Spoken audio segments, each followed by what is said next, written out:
Hi guys, today we're going to talk about the MBTI again. And last time we were talking about INTP, the INTP type. Today we're going to talk a little bit about the INTJ type. So if you are not familiar with all of this that I'm talking about, it's the Myers-Briggs type indicator, which is like a personality test and classification of all the different personalities into 16 different types. Some people really have a lot of faith in it and think that it works really well. Other people think that it's not really scientific, so there are a lot of differing opinions on it. I'm not going to go too in depth about the INTJ type today. Really, it's just going to be my opinion because I am an INTJ, so I'm going to read through a couple of things that supposedly apply to INTJs and tell you if I agree personally, if that applies to me.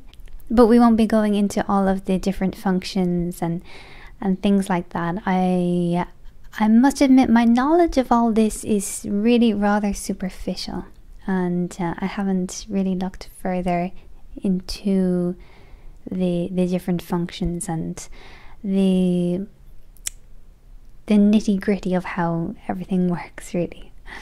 So I found a couple of funny videos recently about how to spot an INTJ and a couple of articles as well. So we'll start with that, like looking in from the outside, how people spot INTJs, and then we'll go through the general things from the point of view of the INTJ. So first of all, apparently INTJs are efficient shoppers. If you want to know how to spot an INTJ at the supermarket, you can distinguish them by the efficiency with which they shop. This is definitely true for me. As it says here, they go with a clear purpose in mind. I do indeed. I usually have a list, either written out or typed on my phone, or just a mental list, and I know exactly what I want. I just want to get in there, get the stuff and get out. Especially with things like clothes or presents or shoes. I really can't stand lingering around with that sort of shopping. Sometimes I can take a little bit longer with food shopping. You know, if it's a new shop or if there's new food and if I find it more interesting, I might take a look and a bit of a wander. But generally I'm just very efficient. Want to get it over as quickly as possible. They grab and go and avoid engaging in chit-chat along the way. Yes, very much so. I can't stand chit-chatting with people I sort of know or people I haven't talked to in a while when I'm on a mission. It even says here, they avoid eye contact with the other shoppers as they briskly make their way to the checkout. Yes, I do that as well. And sometimes I miss people I know just because I'm not looking at anyone because I'm so focused on where I'm going. But sometimes I do see them and I just pretend I don't see them because I'm really not in the mood for a conversation. The next one about how to spot an INTJ in public is they stay on the periphery. When forced to be in a crowded room, they will likely stay away from center stage. Yes, I would think mostly I would agree with that. They can most often be found near the walls or in the back or front corner of a room where they can either observe others safely or keep their back to them. Sounds a bit paranoid. But usually I would just, avoid being the center of attention. Just look out for interesting people to talk to, and maybe not prefer to talk to a couple of interesting people, one or two interesting people, instead of like a whole bunch of people. Next one is the death stare and the so-called resting bitch face, which I'm sure everyone has heard of. I'm sure it's not only the INTJ who has resting bitch face. I think a lot of people do. But apparently the INTJ death stare is pretty famous.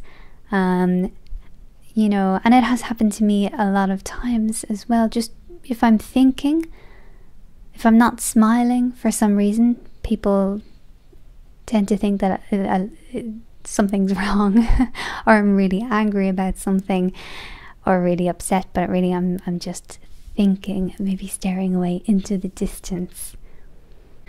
As it says here, whatever they are staring at, they are not actually looking at, but looking through. People and objects just happen to be in the line of their gaze. INTJs rarely show their anger, so most likely they're not mad. True. I look through things a lot while I'm thinking. And just a couple here more before we move on. INTJs are comfortable with silence. Yes, very much so. I really don't care about awkward silences. If somebody thinks it's awkward, well, tough luck for them. I'll be silent if I want. And finally, INTJ clothing and appearance is usually utilitarian and practical. They are something of minimalists and less likely to be found wearing colourful clothing and fancy accessories. That's true mostly for me. I just have kind of, I would say, clothes, simple, classic clothes, except for some very colourful things when it comes to flowers, because I just really love flower patterns, like really small flowers, like old wallpaper as clothes. As INTJs, they are likely to be disconnected from the physical world and may fail to see any point in dressing to impress, so to speak. Okay, so moving on away from what they appear to be and more about the INTJs and how they think. INTJs are only 2% of the population, and out of that only 0.8% of the population are female INTJs, so we are especially rare. People with the INTJ personality type are imaginative yet decisive, ambitious yet private, amazingly curious, but they do not squander their energy. For me, I would agree with all of that. I would say I could describe myself with those words. I certainly hope I don't squander my energy. I get quite annoyed if I find myself doing a little bit of squandering. I think it's unacceptable. With a natural thirst for knowledge that shows itself early in life, INTJs are often given the title of bookworm as children. Very true for me, so true. I was crazy about reading when I was younger. I always had a book on the go, and when I didn't have a new one, I'd just read the old ones again and again. I used to finish a book and then just go back and start again from page 1. Just all of the books that I had, I'd read them probably about 10 times each. I would just read anything, magazines and everything. INTJs enjoy sharing what they know as well. I do. Confident in their mastery of their chosen subjects, but owing to their intuitive and judging traits, they prefer to design and execute a brilliant plan within their field rather than share opinions on uninteresting distractions like gossip. That's true. I'm not really interested in gossip. I mean, a little bit every now and again, every few years, maybe an interesting story about someone you know from school or something like that. But generally, no gossip, especially not celebrity gossip. Oh my god, that drives me crazy. Ugh. We INTJs are simultaneously the most starry-eyed idealists and the bitterest of cynics. I think for me that's true. I would say I'm rather cynical but very hopeful as well at the same time, I think it comes, from a rational way of looking at things. Things are very good, things are very bad. Things could be worse, things could be much better. And I think it's good to keep an open mind and see all eventual possibilities. They believe that with effort, intelligence and consideration, nothing is impossible, while at the same time they believe that people are too lazy, short-sighted or self-serving to actually achieve those fantastic results. Yes, probably true. INTJs radiate self-confidence and an aura of mystery, and their insightful observations, original ideas and formidable logic enable them to push change through with sheer willpower and force of personality. At times, it will seem that INTJs are bent on deconstructing and rebuilding every idea and system that they come into contact with, employing a sense of perfectionism and even morality to this work.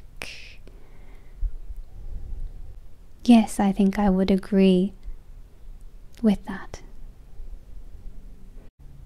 INTJs strive to remain rational no matter how attractive the end goal may be, and every idea, whether it's generated internally or soaked in from the outside world, must pass the ruthless and ever-present "is this going to work?" filter.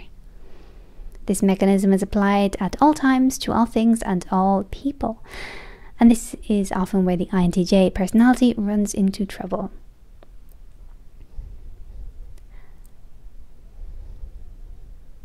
I would agree. Often when I encounter new things or ideas or ways of doing something or an object or a device, I'm like, my question is, what's the point? What is it going to achieve or produce? Is this going to work, like they say here?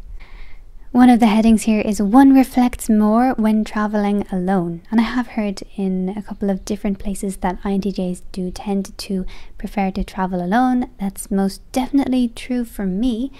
In almost all of my travels, which total about 2 years altogether, I was alone. I traveled alone for most of the time, the vast majority of that time. I mean, there were periods when I met friends along the way and traveled with them for a bit to the next place if we were going to the same area, but in general, mostly alone, and I've always preferred it that way. INTJs are brilliant and confident in bodies of knowledge they have taken the time to understand, but unfortunately the social contract is unlikely to be one of these subjects. White lies and small talk are hard enough as it is for a type that craves truth and depth. But INTJs may go so far as to see many social conventions as downright stupid. I wholeheartedly agree with these statements. I'm really kind of irritated by silly social conventions. I can see the point of some of them, but things like, as they say here, white lies and small talk, platitudes, and making people feel better instead of just giving them advice, because the advice will probably offend them because they're doing something wrong or incorrectly or they're lazy. Things like shaking hands, and here in Spain giving 2 kisses on the cheek, that drives me crazy. What's the point? It's so stupid. I really don't want to touch people's faces with my cheek. I really hate it. And it's also, on top of that, because I haven't been doing it all my life and it just doesn't come naturally, I often kind of have little accidents. I've stood on people's toes when they're in sandals. I've bumped hard into people's faces and we've been left kind of rubbing our faces in pain afterwards. It's so unnecessary. INTJs are defined by their tendency to move through life as though it were a giant chessboard. Pieces constantly shifting with consideration and intelligence, always assessing new tactics, strategies, and contingency plans, constantly outmaneuvering their peers in order to maintain control of a situation while maximizing their freedom to move about. That's a bit of a mouthful, and that sounds like an evil, controlling genius, and I partially agree with that, but maybe not to such an extent. A little bit, but not in a nasty, controlling way, I would say. This isn't meant to suggest that INTJs act without conscience, but to many feeling types, INTJs' distaste for acting on emotion can make it seem that way. And it explains why many fictional villains and misunderstood heroes are modeled on this personality type. That's something you will hear quite a lot. The typical evil genius in so many films and books and stories is often typed as an INTJ. I think Moriarty in Sherlock Holmes was typed as an INTJ, if I remember correctly. They're talking here about emotions and feelings. These feelings are contrary to an INTJ's idea of themselves as paragons of logic and knowledge, and they may go so far as to claim they have no emotions at all. This does not mean that people with the INTJ personality type should be seen as, nor should they aspire to be, cold-blooded and insensitive geniuses living by the mantra that emotions are for the weak. INTJs must understand that this isn't the case and isn't ever going to be. More mature and assertive INTJs find more useful ways to manage their feelings. While they will never be comfortable with a truly public display of emotions, very true, INTJs can learn to use them to channel them alongside their logic to help them achieve their goals. Emotions are figurative canaries in the coal mine, indicating that something is off, and even though logic can't see it yet. These feelings help INTJs to use their logic to ask questions that they may not have thought to ask. For example, this is upsetting. Why? What can be done to resolve it? I would agree with that method of thinking. Instead of just getting upset about something, think about it rationally. What can you do to fix the situation? And then write a list. And then take the points on the list off until you get to where you want to go. People with the INTJ personality type tend to have more success in developing friendships than they do with romantic relationships. That's not my case. It would be more the opposite, I would say. But they nonetheless suffer from many of the same setbacks, substituting rational processes for emotional availability. INTJs tend to have set opinions about what works, what doesn't, what they're looking for, and what they're not. I very much agree with this. These discriminating tastes can come across as arrogant, but INTJs would simply argue that it's a basic filtering mechanism that allows them to direct their attentions where they will do the most good. Very true. In friendship, INTJs are looking for more of an intellectual soulmate than anything else. And those that aren't prepared for that kind of relationship are simply boring. INTJs need to share ideas. A self-feeding circle of gossip about mutual friends is no kind of social life for them. I agree with this. Ideas and the future and plans are my favorite things to talk about, or problems, global problems, gossip about other people and things like that. No. When it comes to emotional support, INTJs are far from being a bastion of comfort. They actively suppress their own emotions with shields of rationality and logic, and expect their friends to do the same. When emotionally charged situations do come about, INTJs literally have no clue how to handle them appropriately, a glaring contrast from their usual capacity for decisive self-direction and composure. I agree. I don't like silly emotional situations. You know, and this paragraph makes me think of situations in the past with friends where they're complaining or crying or moaning that they're too fat, that they're not pretty, that or that the guy they like doesn't like them, or their friend went off with the guy they like, or something so silly. Well, I'm sure it makes them feel bad, but it's silly to moan about it, you know? I really hated when people would talk about how fat or ugly they were, because, you know, what I really wanted to say was, just fix it then. Fix it. Yes, you are fat. Lose the weight.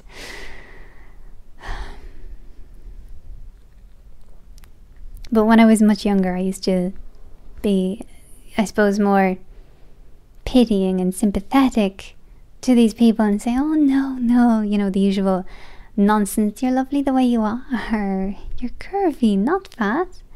And then later years when people would come whining with that sort of thing, and I would just, by then I was like, I couldn't lie that blatantly anymore. I was just so sick of it. So I would just be like, not saying no you're not, but not saying yes you are, just When they are in their comfort zone, though, among people they know and respect, INTJs have no trouble relaxing and enjoying themselves. Very true. Their sarcasm and dark humour are not for the faint of heart, nor for those who struggle to read between the lines. But they make for fantastic storytelling among those who can keep up. It's not easy to become good friends with INTJs. Rather than traditional rules of social conduct or shared routine, INTJs have exacting expectations for intellectual prowess, uncompromising honesty, and a mutual desire to grow and learn as sovereign individuals. INTJs are gifted, bright, and development-oriented, and expect and encourage their friends to share this attitude. Absolutely, I think everybody should be learning and progressing all the time. And if they're not, well, I don't really want to be around them. I only want to be around people who are inspirational, or people I'm helping. But then if they're not helping themselves, then I'll just leave them be. There's no point in wasting the time. Anyone falling short of this will be labelled a bore. Anyone meeting these expectations will appreciate them of their own accord, following a powerful and stimulating friendship that will stand the test of time. Yes, I agree with this paragraph. So what about work? Professional competence is often the area in which INTJs shine most brilliantly. Their capacity for digesting difficult and complex theories and principles and converting them into clear and actionable ideas and strategies is unmatched by any other type. INTJs are able to filter out the noise of a situation, identifying the core thread that needs to be pulled in order to unravel others' messes, so that they can be rewoven into something at once beautifully intricate and stunningly simple in its function. What a lovely idea. What a flattering paragraph for the INTJs. As for myself, well, I can just say I hope I can, as they say, filter out the noise and identify the core thread. I think that is very good skill to have in any field. The real challenge for INTJs is that in order for their innovative ideas to be heard, they need to have a friendly ear to bend, and developing an amiable rapport with authority figures is not exactly in INTJ's list of core strengths. In their early careers, INTJs will often have to suffer through menial tasks and repeated rejections as they develop their abilities into a skill set that speaks for itself. Well, I suppose we all have to go through menial tasks when we're just starting out. That's life. When you start working, you can't start at the top. You have to start at the bottom and learn and get better. Although maybe the point here is that INTJs really suffer the menial tasks. When things are repetitive and trivial, I think, well, it's extremely boring for me anyway, so maybe that's what they mean. INTJs will often find ways to automate routine and mind-numbing tasks, and as they progress, their natural confidence, dedication, and creative intelligence will open the doors to the increased complexity and freedom they crave. I do crave complexity and freedom. I think things have to be kept interesting in my job. Things always get more complex and complicated. Well, I make them that way. But it's just more interesting that way. Keeps things fascinating. INTJs prefer to work alone or at most in small groups. Yes, very true for me. I don't even like working in small groups. I just want to work alone. I prefer to work with things instead of people.